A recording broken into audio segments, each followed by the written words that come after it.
But even in Sweden, there are arguments for saying that by going for this type of education for their children, parents may not always be making the right choices. Om man ska fixa kunskapsskolan så måste man nog vara en ganska så stark elev. Och alltså man måste liksom förstå att man måste lägga ner ganska mycket arbete. Sen å andra sidan kanske det kan motivera flera elever som vi i den kommunala skolan kanske inte alltid kan motivera, för att man kan få välja ett eget sätt att nå målet på ett annat sätt. Alltså, så att men jag tror att man måste vara en ganska så ansvarstagande elev helt enkelt. Kunskapsskolan has been operating in Sweden since 2000, but plans are now afoot to take their teaching model to other countries. This time, the leafy London suburb of Richmond is the target of their business expansion. So we're planning to open 5 academies here in the UK, based around the pedagogic approach we have in Sweden, so the personalised education model, but fitted to an English national curriculum and working within the academy's programme. Some local parents are sceptical about the plans for expansion. The first we heard about the proposals to make Whitton and Hampton Community College, HCC, academies was splashed across the front page of the local paper, and it came as a bit of a shock for the parents of HCC, because from Dr. Demont taking over, the school has really thrived. It's really become everything it should be.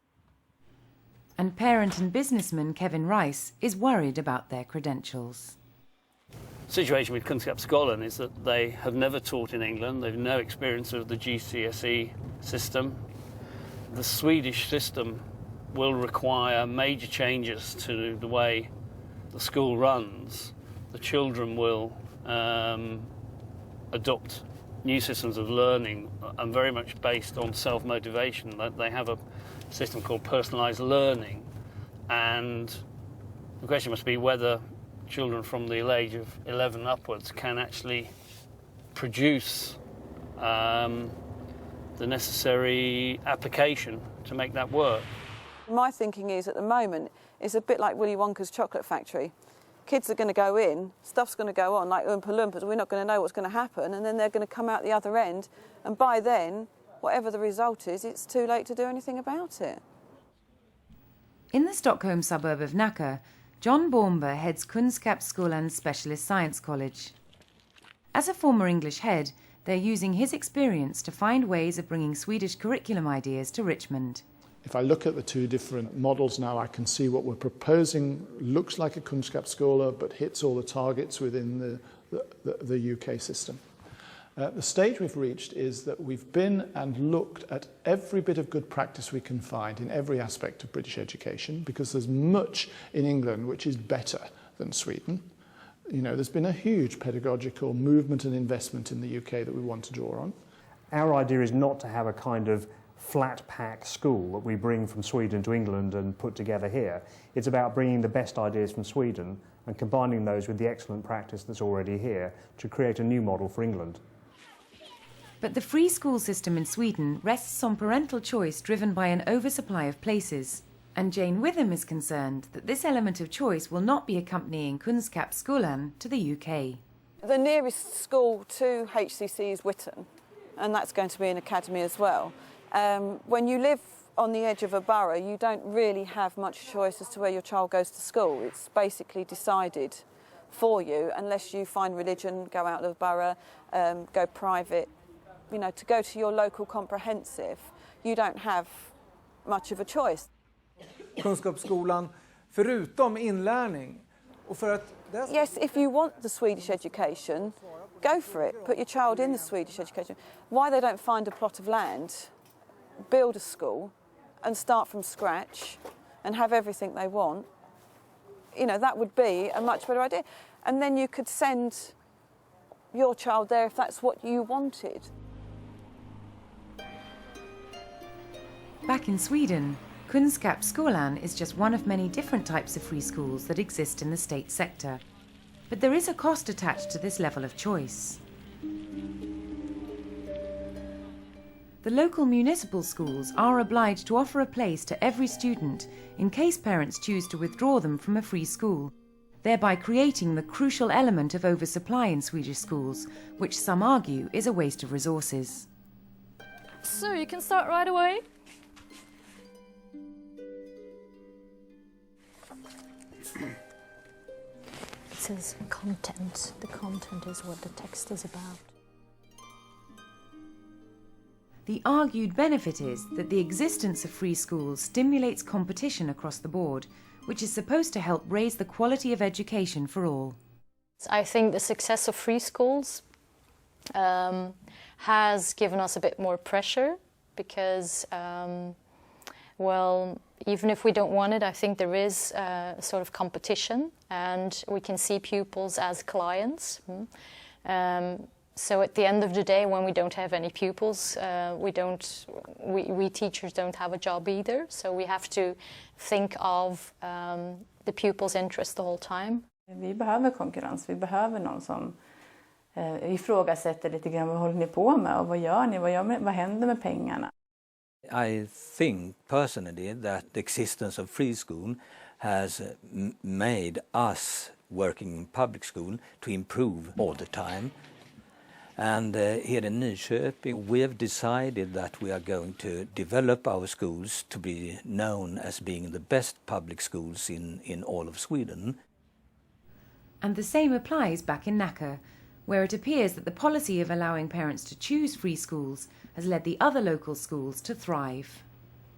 I know that the local school is really aware that we are here and is playing a much stronger game with parents and thinking about their system and what they're trying to achieve, and inevitably, therefore, raising the quality and outcomes of every particular school in the area. Crucially, the business model of some free schools, such as Kunskapsskolan, rests on the fact that they are allowed to make profits within the state system. Of course, we are doing profit as every company do, but it's not that I can't feel that I'm always chasing profit. It's about giving the students the best education you can give them. And I think we have proven that you can do a small amount of profit as well as having the highest grades in a municipality and the best results. So it's not a problem. It's a company driven by the idea of having the best schools in Sweden. Jag kan inte säga att jag tycker att det är fel att man ska kunna tjäna pengar på att ha en skola. Det finns ju mycket i det svenska systemet inom sjukvård, inom tandvård, alltså där man med statliga eller kommunala pengar driver en verksamhet åt kommunen eller staten. Vad jag tycker är viktigt, det är ju att man på något sätt, att kvaliteten är så bra så att man inte vinstintresset går ut över den pedagogiska verksamheten. There has been shown many times that the big companies in Sweden, they have on average a profit margin about 5-6%. And of these 5-6%, more than 70% are used for investing in their own schools. So it's a question of being able to produce more quality. I've come to believe that actually if by having the level of investment that we have in education that the company bring can actually produce a first-rate education for young people better than the rest around, I'm very comfortable with that. Okay, we make a profit at the end, but it's a very small profit, and actually if we achieve that outcome, I'm comfortable with that. It's a policy which goes against the grain in the UK. One of the things that I think is crucial when we're making the same sorts of reforms here is that we ensure that people are confident that these reforms are driven by a desire to improve education, as it's been improved in Sweden, and not by a desire to achieve any other goal. And that's why we believe that money that is spent on education should stay in education. Statistics show that there are many different factors which set Sweden apart from the UK. The British population is almost 7 times larger than in Sweden. Less than 1% of students are educated privately, whereas here it is proportionately high. And on average, over 21% more money is spent on each child's education in Sweden per year. So given the scale of these differences, how far is it possible to borrow from foreign education models and expect them to work in the UK? I think the Swedish culture and the Swedish school system are very special because we have been working with this school voucher and the choice of schools for almost 20 years. So it will take some time, I think, to maybe Britain to adapt to a system that's more of a free system. I live in England and I'd like an English education for my children. I don't know what the Swedish education is. I don't know what the Swedish education system, how it works, anything about it. And I don't live in Sweden. My children don't live in Sweden. They won't be growing up in Sweden and probably won't be living in Sweden.